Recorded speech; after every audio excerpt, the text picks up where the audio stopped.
A ciência pensa na contingência, no fenômeno, naquilo que é perceptível.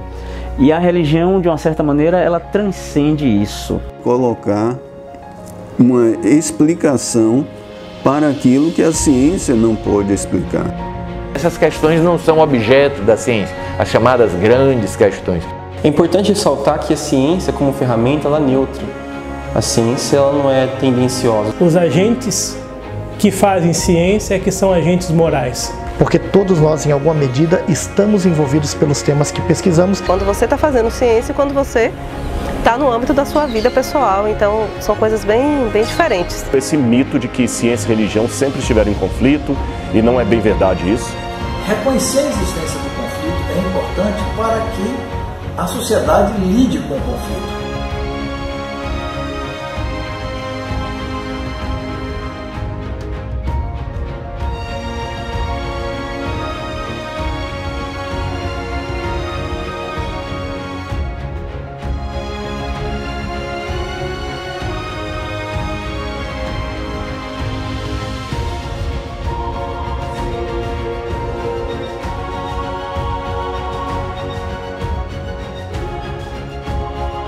A ciência é uma ferramenta criada pelo ser humano que parte desse pressuposto, né, onde hipóteses são levantadas, essas hipóteses podem ser falseáveis, formando teorias, e na ciência não coloca verdades, vamos dizer assim, absolutas. A verdade sempre é algo que pode ser transitória, né? Essa verdade pode ser derrubada por novas evidências e assim novas hipóteses são elaboradas. Por exemplo, na biologia, na genética, que é a minha área, nós aplicamos o método empírico, nós levantamos hipóteses, testamos essas hipóteses. Então, para você elaborar uma teoria, você deve levantar uma hipótese que deve ser potencialmente falseável.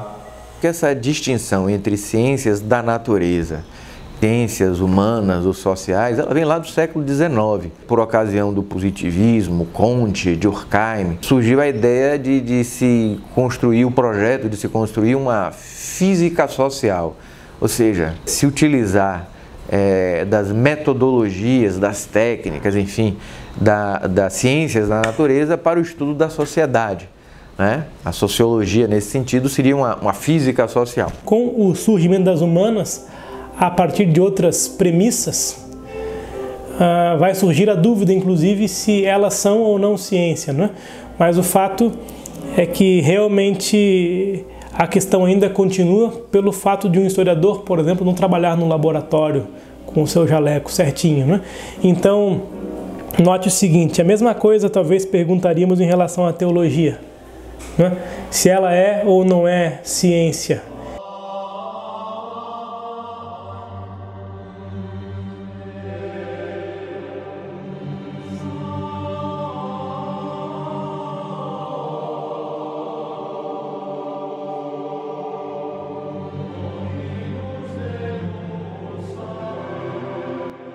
A teologia é a primeira das ciências. Grandes universidades do mundo, elas foram formadas a partir da teologia. Por exemplo, Harvard, Oxford, Bolonha. As universidades, elas surgem do seio da teologia, que é chamada a rainha das ciências, que é o estudo de Deus. Então, a religião e a ciência, vamos assim dizer, elas não são opostas. Na realidade, tudo é ciência.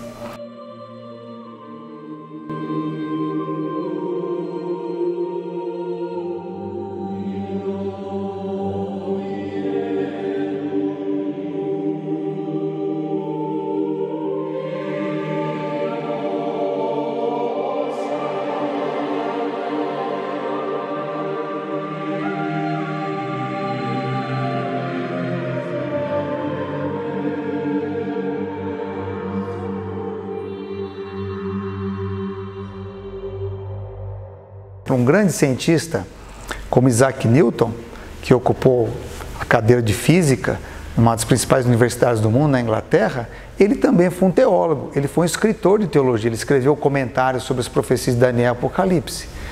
Galileu Galilei, além de astrônomo, também era um teólogo. Então, assim, a verdadeira teologia, ela respeita e motiva a ciência. No entanto, me parece que o grande problema está em admitir ou não a possibilidade de que haja, primeiro, a existência de Deus, que eu acho que é uma questão fundamental, e a segunda coisa é que esse Deus, uma vez que ele exista, que ele possa interferir na realidade.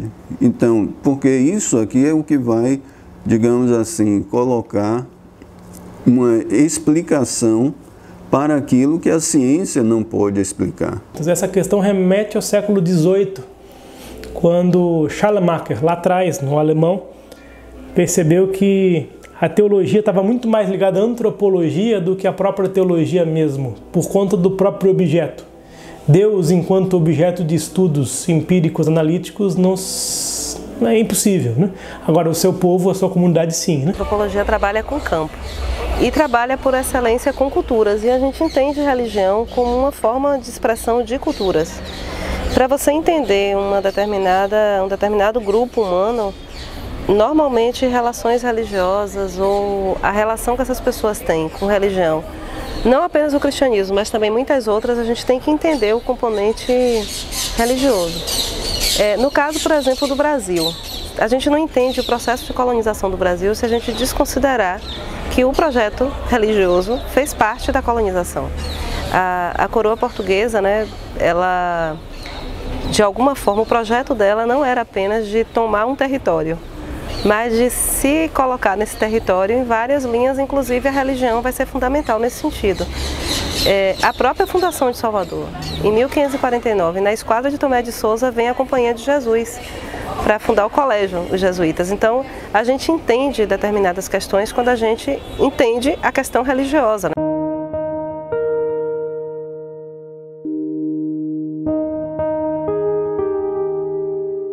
Se eu considerar a religião como uma instituição social e a ciência como outra instituição social, a verdade é que essas duas instituições têm que estar em conflito, pelo menos desde a configuração do que chamamos de ciência moderna. E aí, nesse caso, a condenação de Galileu é o marco mais importante desse processo. Condenação essa que aconteceu em 1632. Talvez a vertente maior do cristianismo, que foi o catolicismo, que se utilizou, né, desse repositório, dessa fé, e passou a controlar a vida das pessoas. Inclusive, vamos dizer assim, monopolizando aquilo que não era específico, né, do cristianismo, que é o conhecimento científico, perseguindo, impedindo, né? Eu penso na Igreja Católica dos séculos XV e XVI até o século XVIII, perseguindo pensadores como Newton, né? Como tantos outros que começaram a investigar o universo, a estrutura da realidade. E aí você tem um conflito de poder. Até, por exemplo, o século XV, o conhecimento, inclusive a cópia de livros, né? A guarda do conhecimento, digamos assim, ele estava praticamente nas mãos da Igreja. Humberto Eco, talvez, é quem melhor retrata todo esse histórico e esse embate, né, no seu O Nome da Rosa.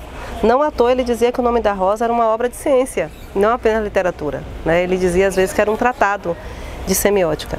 E um dos tópicos do livro é exatamente esse embate entre ciência e fé. Humberto Eco faz aquilo para explicar aquele momento o que está acontecendo.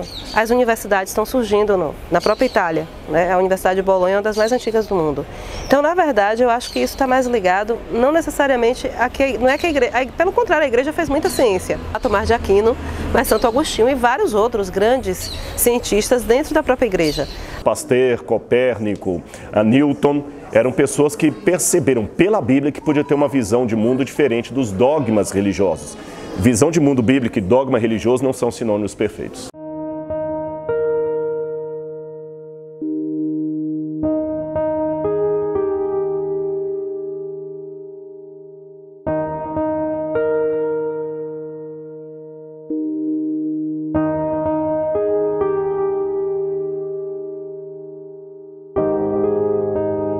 Então, a ciência atual, ela optou, digamos assim, por uma definição de razão que é medida da realidade.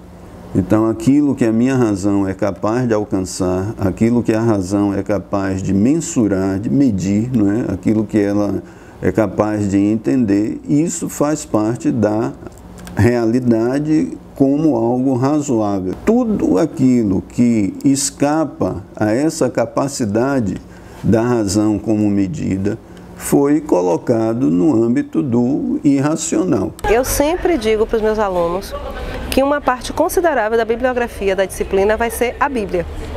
Mas a Bíblia não como livro de fé, né? Porque fé é emoção e não razão.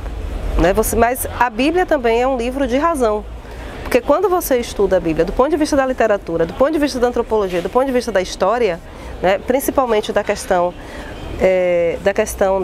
das alegorias, né? Então, só se você pega o livro do Gênesis, capítulo 1, a narrativa do mundo é de um jeito, capítulo 2, a narrativa do mundo é de outra forma. Então você entende ali que são dois povos diferentes, que estão contando a partir do seu ponto de vista. Mas isso eu posso entender quando eu estou olhando para a Bíblia como um livro que também narra a história humana.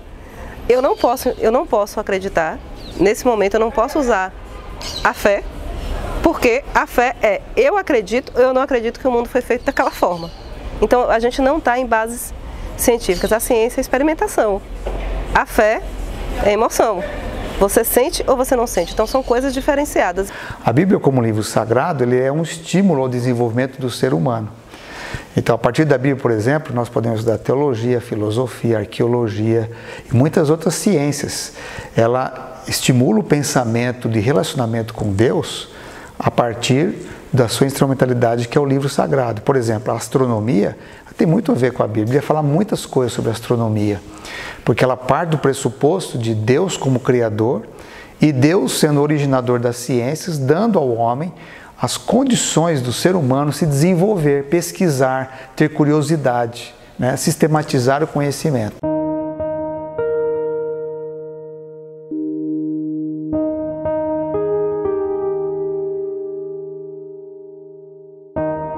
Mas no século XIX, os arqueólogos, né, por força do imperialismo inglês, que passou a dominar aquela região, e aí arqueólogos um pouco autodidatos começaram a escavar, e Ur dos Caldeus foi descoberto. A única menção que tinha era na Bíblia, Ur dos Caldeus, porque Abraão saiu de Ur dos Caldeus, mas não se tinha prova que Ur existia. Então a descoberta por Sir Leonardo Woolley de Ur, né, veio reforçar, vamos dizer assim, o discurso bíblico, né? Então, a Bíblia acaba sendo reforçada pela arqueologia. A arqueologia ela não vai entrar em detalhes de fé. Eu não posso, pela arqueologia, falar que Jesus era o Filho de Deus, que nasceu de uma virgem, mas a história que ele apresenta, essa sim, tem muita confiabilidade. Nós já tivemos personagens do Novo Testamento confirmados pela parte da arqueologia, como Herodes, Pilatos, o próprio Jesus, que tem nos tratados romanos e também tratados judaicos. Enfim, a história que ele conta é realmente muito plausível do ponto de vista das evidências arqueológicas que nós temos em campo. Note, enquanto cristão, eu não preciso da arqueologia para comprovar a minha fé, porque a minha fé está fundamentada em outras premissas, outros fundamentos. Agora, é muito interessante quando eventualmente um arqueólogo descobre alguma coisa que diz respeito à minha fé e a fomenta ainda mais. Então, quem fez ali não necessariamente estava fazendo com essa preocupação científica. A gente é que consegue agora fazer ciência a partir daquilo, porque aquilo é a história da humanidade, não tem outro jeito. E de uma humanidade muito interessante do nosso ponto de vista, grupos humanos que são fundamentais para a história do Ocidente.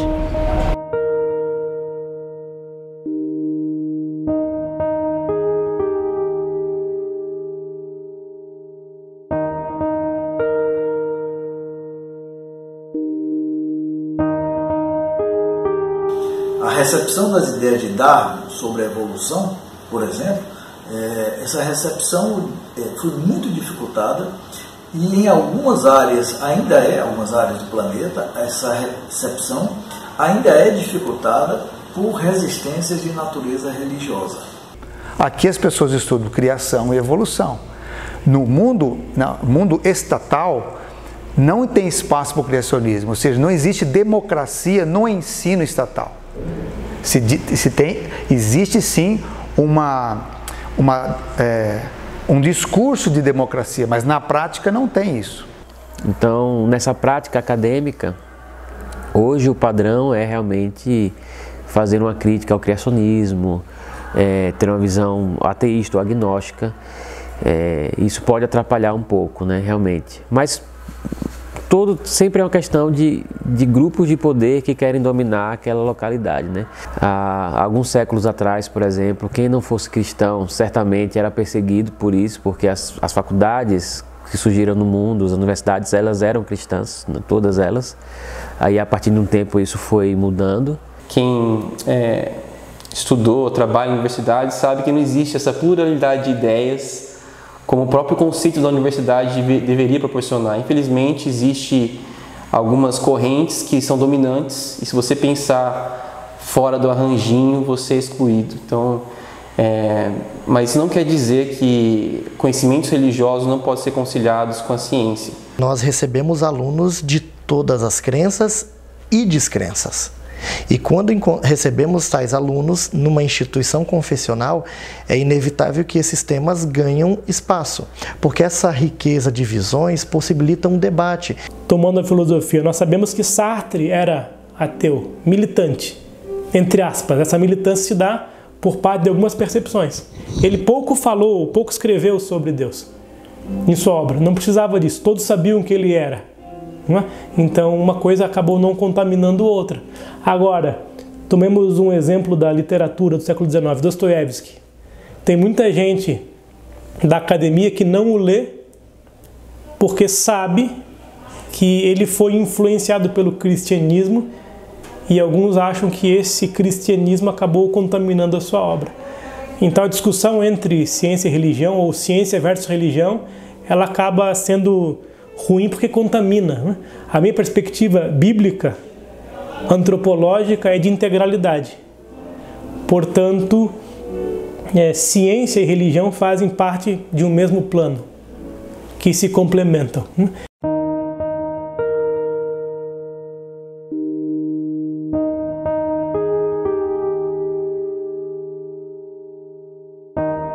Há uma pesquisa recente feita por historiadores lá da Austrália, né, em que eles mostram como que, por um lado, a historiografia sobre as relações entre ciência e religião avançou bastante nos últimos 40 anos, mostrando, né, certas evidências, derrubando certos mitos. Boa parte das publicações científicas, das publicações didáticas e pedagógicas, ignoram completamente, né, essa produção historiográfica mais recente e permanece repetindo mitos e lendas antigas, né? Existe um livro recente, foi lançado agora no ano passado por Ronald Numbers. O título do livro é Galileu vai para a prisão. Ele faz um trabalho científico e ele ali tem 16 autores, alguns crentes, outros ateus, cientistas que estão demolindo esse mito de que ciência e religião sempre estiveram em conflito, e não é bem verdade isso. As duas caminharam juntas. Os que você tem são algumas pessoas que trabalham com método científico e não aceitam a religião.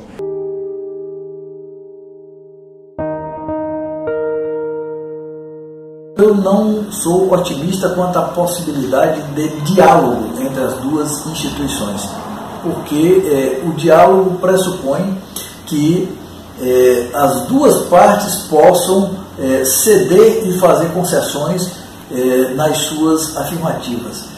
E eu não vejo isso da parte das instituições religiosas ao longo da história, mas também não seria razoável esperar isso da parte da ciência.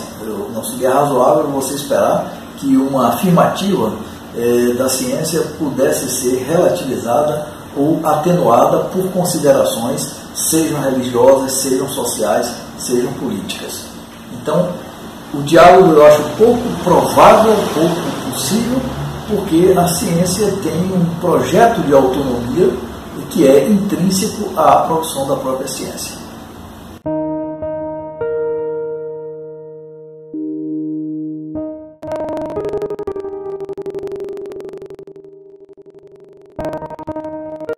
O grande problema é quando se começa a querer que a religião tenha a última palavra na ciência, ou que a ciência dê a última palavra a respeito da religião. Então, eu acho que as coisas não podem se confundir, elas devem se agregar. Então, eu acho que a ciência e a religião podem se conciliar, mas para que isso aconteça, deve haver respeito, deve haver diálogo das diferentes partes, deve haver humildade também, porque infelizmente essa construção do conhecimento no ambiente acadêmico é afetada por egos, né, das diferentes áreas que às vezes querem não estar do lado da verdade, querem que a verdade esteja do lado deles. Então isso é bem diferente. O grande problema encontra no fato de nós tratarmos os princípios cristãos como valores absolutos, mas eles precisam estar dentro de um panorama de serem aplicados com amor. Princípio cristão sem amor é o que causa tanta intolerância, é o que causa tanta aversão em diversas situações ao cristianismo. Essa visão que nós temos hoje, de que o cristianismo é uma forma de obstáculo ao conhecimento, né, uma forma de empecilho ao saber crítico, é uma visão equivocada. Isso não encontra representatividade, né, no contexto bíblico neotestamentário. E o cristianismo que nós conhecemos historicamente como perseguidor do saber, ou do senso crítico, ou da autonomia, é um momento do cristianismo. Eu acho que essas duas visões, elas podem complementar-se, elas podem respeitar-se. Então, a ciência, ela está, junto com a fé, a serviço do ser humano. Ela está para motivar o desenvolvimento do ser humano. Nós não vemos, de maneira alguma, a ciência contrapondo a fé ou vice-versa. Porque Deus também é um Deus racional, é um Deus que gosta de dialogar com o ser humano, é um Deus que tem lógica em muitas coisas do que Ele faz e deixou a natureza, que é o primeiro livro de Deus, para ser pesquisada.